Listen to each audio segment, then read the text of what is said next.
Finally, a John Mayer collaboration I don't totally hate, but this one's a little bit more expensive than a G-Shock. It is 4:15 p.m. Let's get down to business.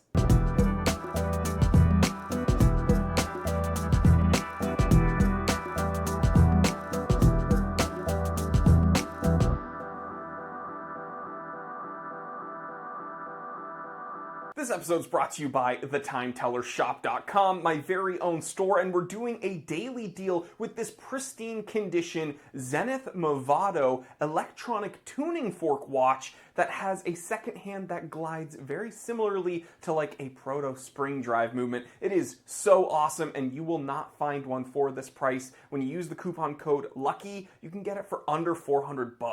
All right, so at this point, when you think John Mayer and Orology, you're probably thinking G-Shock and Hodinkee. But today, a new collaboration was announced with John Mayer, and it's with Audemars Piguet. That's right, this is going to be in a little bit of a different tax bracket, so to speak. But I don't actually hate it. So let's go ahead and take a look at some of the media photos that have come out about this watch, and then I'm going to kind of talk about the specs. So the watch we're taking a look at today is the Audemars Piguet Royal Oak Perpetual Calendar in collaboration with John Mayer, reference number 26574BC, 41mm diameter by 9.5mm thin, 18 karat white gold case with a 20-meter water resistance rating, blue crystal sky dial, white gold applied hour markers and royal oak hands with luminescent material, perpetual calendar with week indication, day, date, astronomical moon, month, leap year, hours, and minutes, self-winding caliber 5134. This has 374 parts, measuring 29mm by 4.5mm, running at 19,800 VPH with 40-hour power reserve,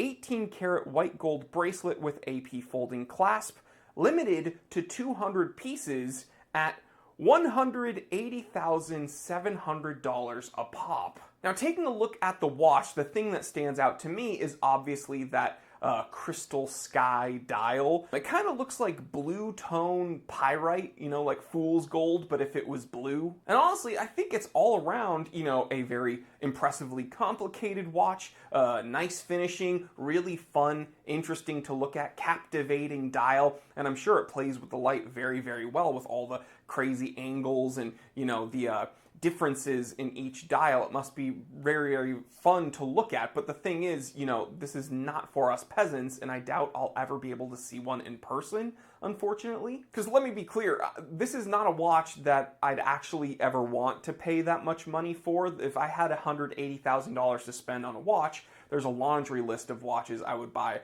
before this. I do think it's fun and interesting, but another thing that I would have to say on the positive end is that, you know, this is clearly much more interesting of a collaboration with John Mayer than any of the G-Shock, Hodinkee, John Mayer collaborations that we've seen in recent history. Those have been just kind of bland. Now, if I were to give negatives about this watch, it's that, you know, it is highly limited, it is highly expensive, it's not really a watch for us common folk, but that also doesn't mean we can't appreciate it and think it's kind of cool. But let me know in the comment section what you think about this watch. Do you agree with me that this is absolutely a more interesting, fun John Mayer collaboration, or are you much more interested in the G-Shocks? Because after all, that's something that most of us can probably get.